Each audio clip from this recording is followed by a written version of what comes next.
नमस्कार मंडळी, आज आपल्या समोर असे व्यक्ती येऊन राहिले आहेत ज्यांनी शून्यातून स्वतःचं विश्व घडवलं आहे आणि जे तंटामुक्तीचे अध्यक्ष असून जे एक विकसित आणि सक्सेसफुल जे एक व्यावसायिक आहे. आज अशा व्यक्तीचा आपण इंटरव्ह्यू घेणार आहोत. तर चला मग अशा व्यक्तीशी संवाद साधायला आणि त्यांची इन्स्पायरेशन स्टोरी बघायला आपण सज्ज आहात असे मला आशा बाळगतो. आणि नक्कीच या इन्स्पायरेशन स्टोरीमध्ये आपल्याला पण खूप काही शिकायला भेटणार आहे. तर हा मला विश्वास आहे की तुम्ही नक्कीच यामधून जे काही शिकता येणार ते नक्कीच शिकायचा प्रयत्न करणार तुम्ही, हा माझा विश्वास आहे.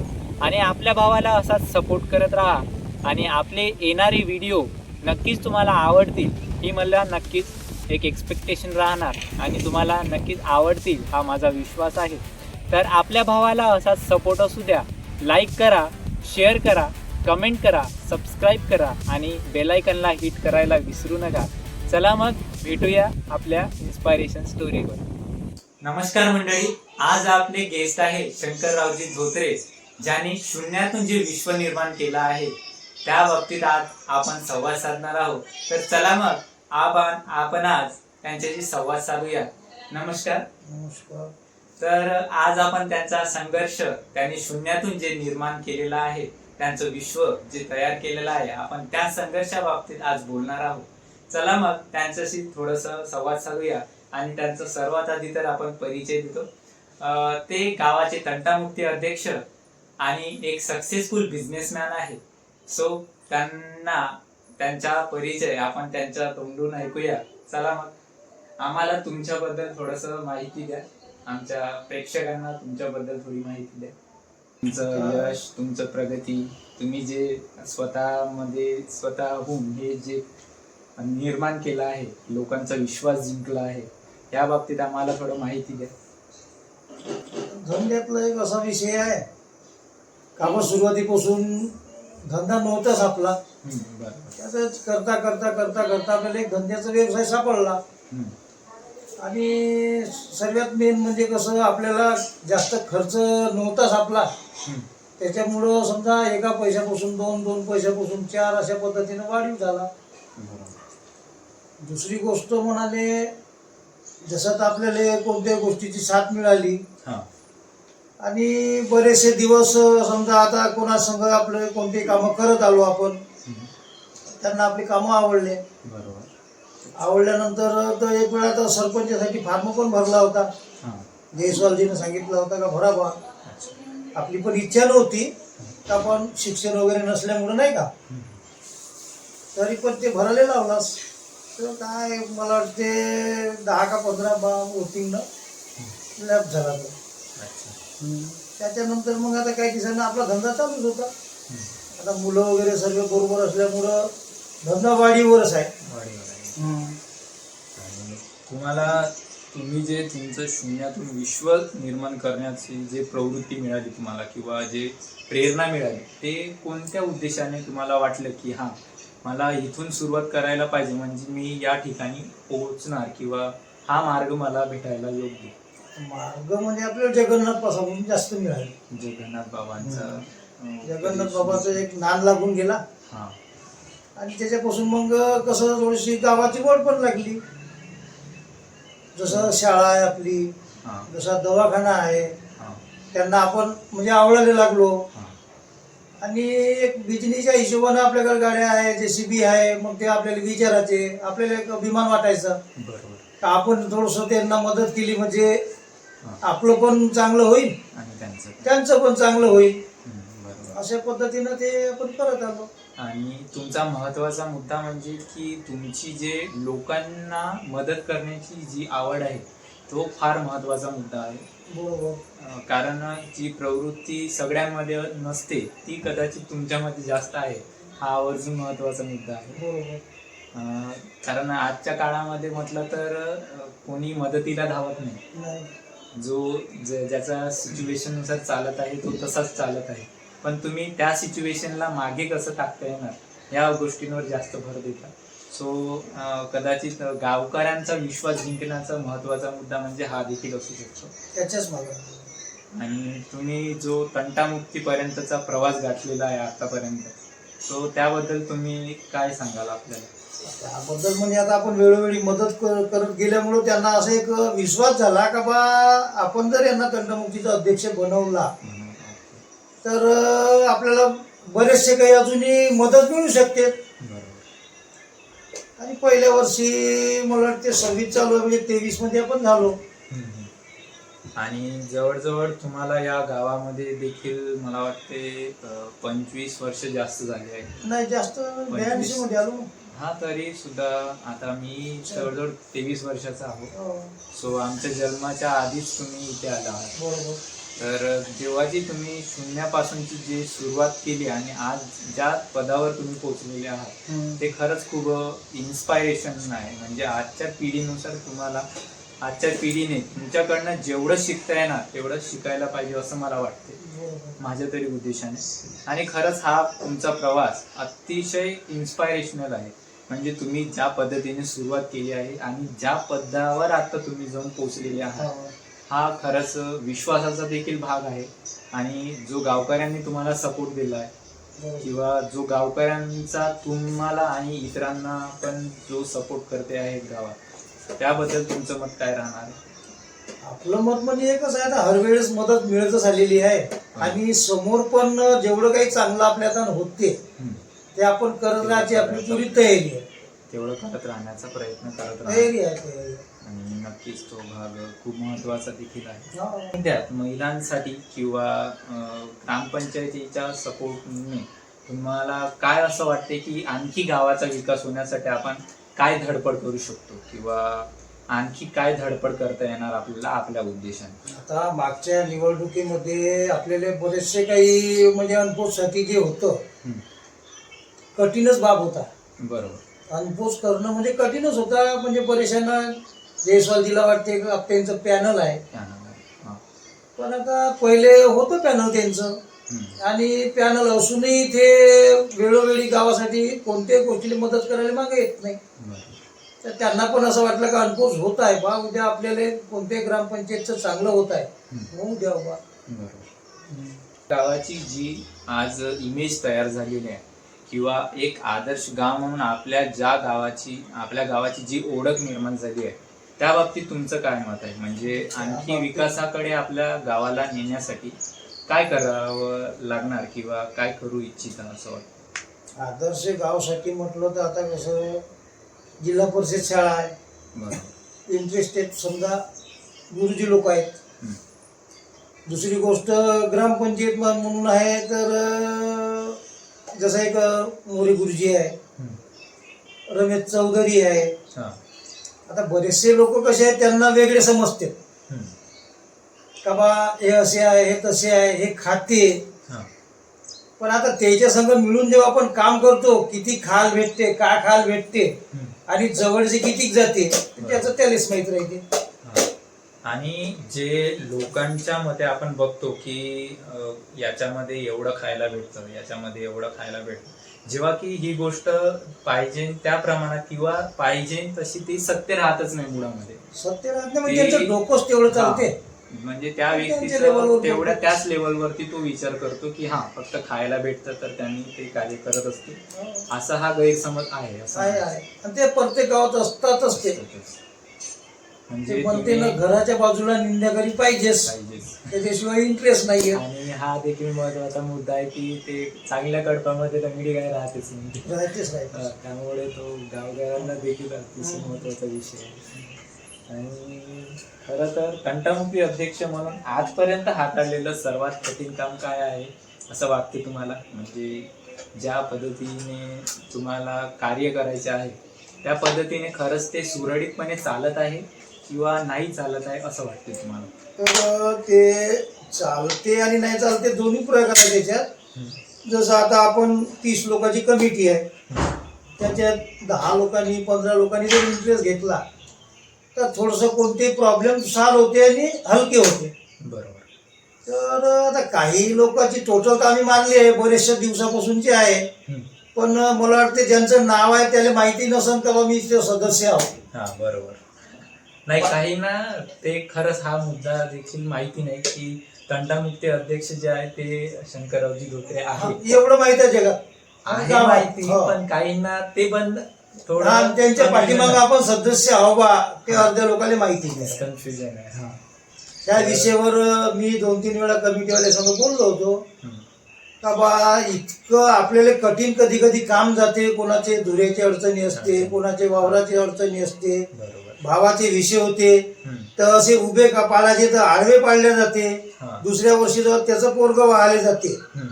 तर तो त्याच्या काकाला अडवून टाकते.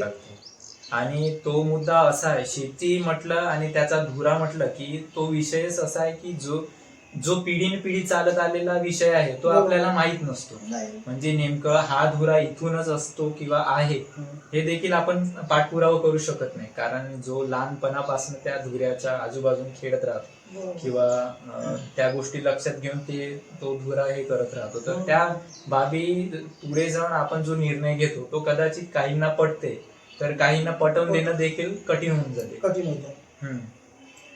कठीण होते का चांगल्या अडचणी तयार होऊन जाते. हम्म. तरी पण एक पहिल्या वर्षी नाही समजलं आपल्याला, पण दुसऱ्या वर्षीपासून त्यांना आपण समजून जर सांगितलं हम्म.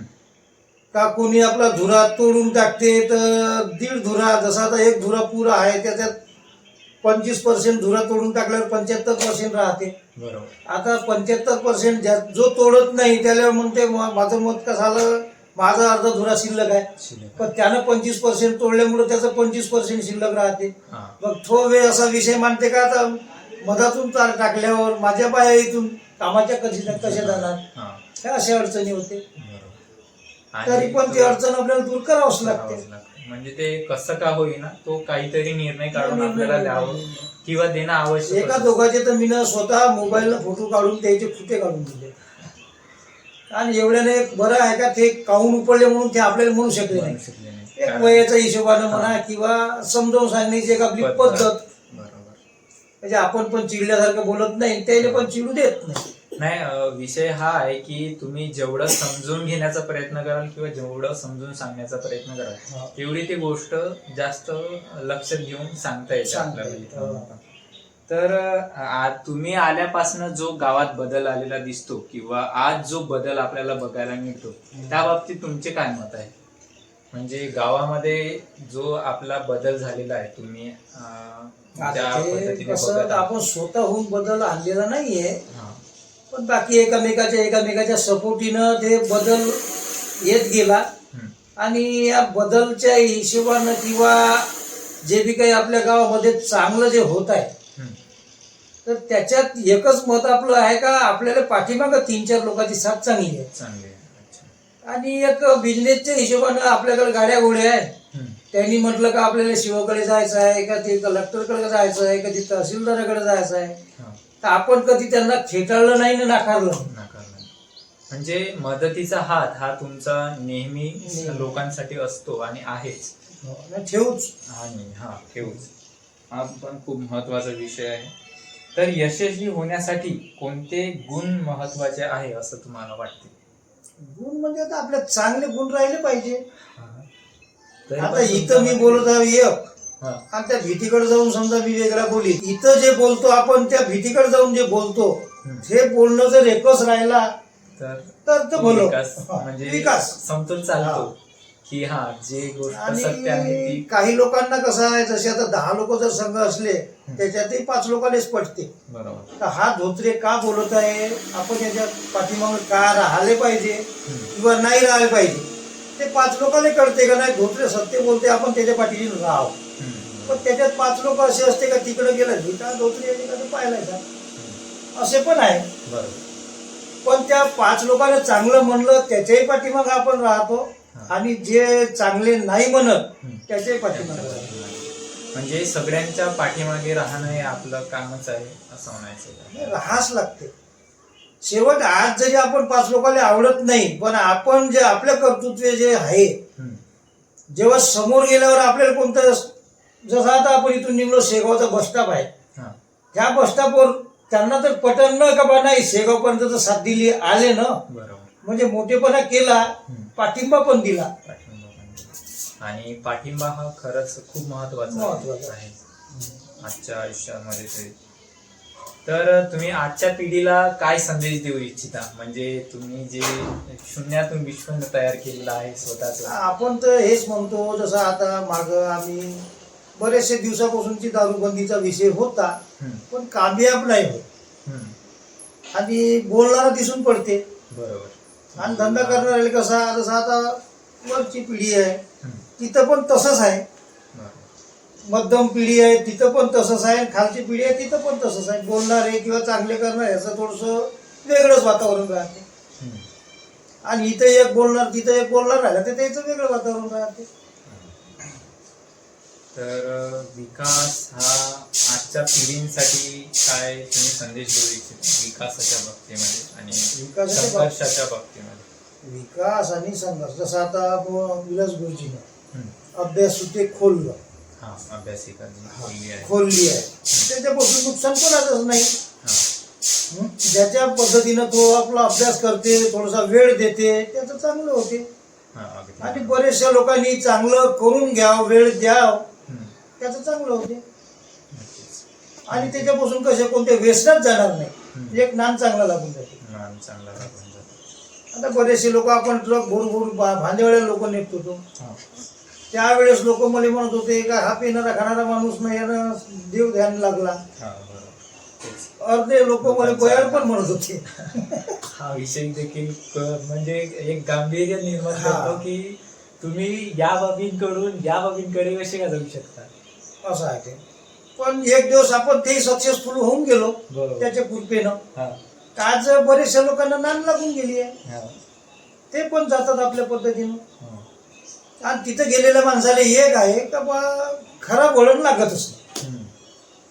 हा म्हणजे ते कसं आहे, जे चालू आहे किंवा जे चालत आलेला आहे तो भक्तीचा देखील भाग फार महत्वाचा आहे, जीवनात पाहिजेच. आणि भक्तीशिवाय मार्ग नाही म्हटलं नाही. तर तो देखील महत्वाचा मुद्दा आपल्या गावकऱ्यांसमोर आपण मांडतो आहे किंवा त्या गोष्टींबद्दल आपण बोलतो आहे. जवळजवळ 20 वर्ष लोक नेले ना ट्रकनं, हळूहळू 20 वर्ष. मी जवळजवळ म्हणजे 2000 तारखेला ते भांडेवाड्याची तसं मला वाटते 19 पासून आपण ते चालना चालू झाली. 19 पासून जर तुम्ही मोहीम घेतला आहे तर तो सारखा 19 नाही, सॉरी 99 पासून. 99 पासून म्हणजे काही गोष्टी 99 मध्ये आपण तिथे अर्पण केलेल्या आहे. ट्रकनी जाणे, स्वयंपाक वगैरे करणे आणि पूजा पाठ. त्याच्यानंतर म्हणजे आता हे 26 चालू आहे, 14 वर्षे होते. 26 म्हणजे 2008 पासून देवस्थानचा स्वयंपाक पण आपल्या परिसरात दिला आहे. तो स्वयंपाक आपला जास्तच मुक्काम लोकांचा होता, 250-300 लोकांचा. आज 2,500-3,000 लोकांचा स्वयंपाक चालू आहे. आणि एक तंटामुक्त अध्यक्ष म्हणून तुमच्या सानिध्यामध्ये काय अशी गावाची विकास कामे झालेली आहे की ज्यावर तुम्हाला असं वाटते की यामध्ये या गोष्टींमध्ये मी आणखी काही बदल करू शकत होतो किंवा माझ्या पद्धतीने मला जो सपोर्ट मिळत आहे त्या दृष्टिकोनातून मला आणखी काहीतरी बदल करून गावाचा विकास साधण्याचा प्रयत्न होऊ शकते तेवढे आपले प्रयत्न चालूच आहे आणि चालू राहणार आहे. आणि पुढे चालून समजा ऑगस्ट मध्ये एखाद्या दुसऱ्याने तरी ठेवलाय, आपली त्याच्यात नाराजी पण नाही आहे. अभ्यास आपल्याला चांगला होऊन गेलेला आहे आणि समोरच्या राहणाऱ्या माणसाला आपण मदत पण करू शकतो, पैशानं म्हणा, गाड्या घोड्यानं म्हणा किंवा आपल्या अमोनीनं म्हणा. म्हणजे सिच्युएशन कशी असली तरी तुमचा पाठिंबा हा कधी सुटणार नाही. आणि गावकऱ्यांना वेळोवेळी तुमच्या मदतीचा जो मदतीचा तुम्ही हे घेतलेला आहे ती मदत नेहमी मिळत राहणार, नक्कीच भेटणार. आणि ती पण गावकऱ्यांना विश्वासाचं महत्वाचं कारण म्हणजे तोच असला पाहिजे असं मला वाटतं. तेव्हाच ते लोक आपला विश्वास करते. कारण वेळोवेळी धावणारा व्यक्ती कोणी असेल तर ते शंकररावजी धोत्रे आहेत. आता आम्ही शाळेमध्येच अडचणीत आलो होतो.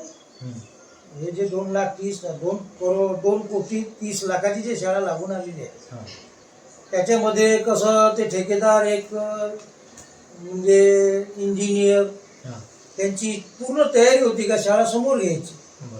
पण आपण कमिटीवाले चर्चा करून शिवापर्यंत जावं लागलं. त्याच्यासाठी एक आपला धनंजय साळे BDO आहे, त्यांची पण मदत मिळाली आणि त्या मदतीनुसार ती आपली शाळा मागे गेली. तर आपल्या पोरायले समजा खेळायला एक परिसर परिसर चांगला मोठा राहते झाला समोर. आणि मैदान थोडं जास्त जास्त attractive भेटतं. दिसते हा. त्यामुळे. तर हो, जे आपण लहानपणापासून शाळा बघत आलो तर त्या शाळेच्या दृष्टिकोनातून आपण आजची जी शाळा आहे भला आपण शिकलो नाही पण आपले नातू आहे, आपले हा, मुलं शिकले, मुलं शिकले आहे. एक त्याच्यासाठी आपल्याला अभिमान आहे. अभिमान आहे, बरोबर. आणि म्हणून आपण त्या शाळेला कधीच कोणत्याच गोष्टीचा म्हणजे नाकारत नाही. हम्म. तर माझा एक महत्वपूर्ण प्रश्न म्हणजे की तुम्ही जे विश्व निर्माण केलं आहे का ती गमावण्याचा कधी असं भीती निर्माण आहे की वाटते का? भीती म्हणजे आपण पहिले सुरुवातीमध्ये गमावलं 2-3 वेळा गमावलं हा, म्हणजे आपल्यात काही भीती राहिलीच नाही. म्हणजे आपण परत ते शून्यातून सुरुवात करण्याची आपली ताकद आहे. 3 वेळा गोटे फोडले ना, ट्रक घेतल्यावर गोटे फोडले. बरोबर. पण आपण कसं बाकीच्या मार्गाने नाही लागलो. मेन म्हणजे हे डुबून गेलं बा, कोणी झुराले लागून जाते, हा. हे आपण म्हणजे तळ भरलं, भडकन फुटून गेलं, पाणी निघून गेलं, तर आता काय करायचं? हा तो आपण विचारच नाही केला. सुटकी जबर घेतली खांद्यावर, आपण पुन्हा दणदण काम करायला लागलो. हा. त्याच्यामुळं एक दिवस आपण सक्सेसफुल झालो. झालोच. आणि या सक्सेसफुल होण्याचं मागचं खूप मोठं संघर्ष देखील आहे आणि जगन्नाथ बाबाचा आशीर्वाद देखील त्याचं तर पुरं 100%, 110% आपल्याला आशीर्वाद आहे. सपोर्ट तर आहेच. तर म्हणजे तुम्हाला ही भीती निर्माणच नाही की जे मी तयार केलं आहे किंवा ज्या गोष्टीपर्यंत मी आता पोहोचलेलो आहोत तर ती गोष्ट कुठं कदाचित गमली देखील तरी मला त्या गोष्टीचा काही असा ध्यास राहणार नाही की माझ्या हातून ती गोष्ट निसटली आहे असं काहीच अशी भीती नाही नाही राहणार.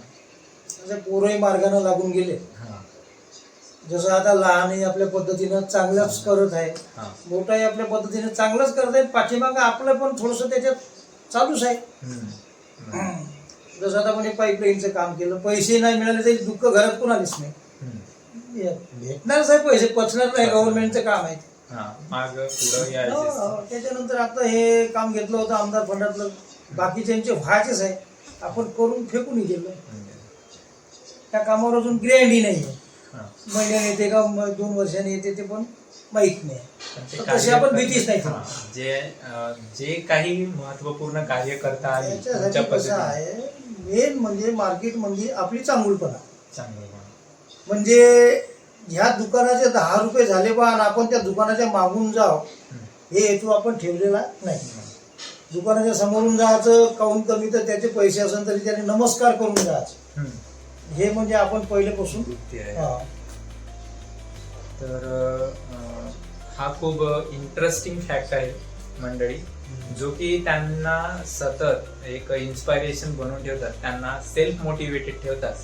तर महत्वाचा मुद्दा म्हणजे त्यांचा चांगुलपणा आणि जो लोकांचा मदत करण्याचा त्यांचा एक दृष्टिकोन आहे तो खरंच आजच्या इंटरेस्टिंग आहे आणि खूप महत्वपूर्ण देखील आहे. तर त्यांनी आपल्या वेळातला महत्वपूर्ण वेळ आपल्याला दिला आहे, त्याबद्दल मी खरंच मनपूर्वक त्यांचे आभार मानतो. आणि आपल्या पॉडकास्टमध्ये त्यांना आपण आमंत्रित केले, त्यांनी त्यांचा व्हॅल्युएबल टाइम आपल्याला दिलेला आहे, त्याबद्दल मी खरंच मनापासून आभारी आहो. धन्यवाद. धन्यवाद सर. धन्यवाद.